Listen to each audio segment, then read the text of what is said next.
গোপন তথ্যের ভিত্তিতে আমরা র্যাপিড অ্যাকশন ব্যাটালিয়ন 4-এর একটি আভিযানিক দল তাৎক্ষণিকভাবে আমরা সেখানে যাই এবং আমরা সেখানে পল্লবী থানাধীন আরমান কমিউনিটি লার্নিং সেন্টারের সামনে আমরা পৌঁছানোর পর আমরা খবর পাই যে এখানে একটি নির্মাণাধীন 5তলা ভবন আছে। সেই ভবনের 4 তলায় ডাকাতরা বসে ডাকাতির পরিকল্পনা করছে এবং তারা ওখানে প্রস্তুতি নিচ্ছে।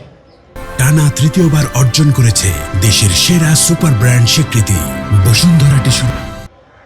এই সংবাদ পাওয়ার পরে আমরা সেখানে অভিযান পরিচালনা করি এবং পরবর্তীতে অভিযান পরিচালনাকালে আমাদের উপস্থিতি টের পেয়ে কয়েকজন দৌড়ে পালিয়ে যায়।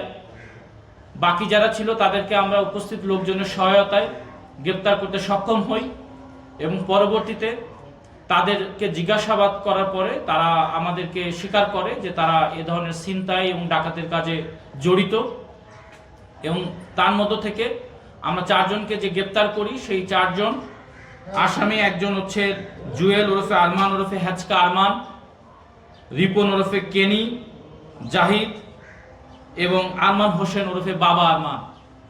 এদের মধ্যে অন্যতম আসামি হ্যাচকা আরমান, ওকে জিজ্ঞাসাবাদ করলে ও নিজেই ওর কাছে থাকা একটি স্বয়ংক্রিয় অত্যাধুনিক .32 বোরের একটি রিভলভার, অটোমেটিক রিভলভার আমাদেরকে সে নিজেই বের করে দেয় এবং পরবর্তীতে আমরা রিভলভারটি পরীক্ষা করে দেখি যে এটি জার্মানির তৈরি ওয়ালথার কোম্পানির।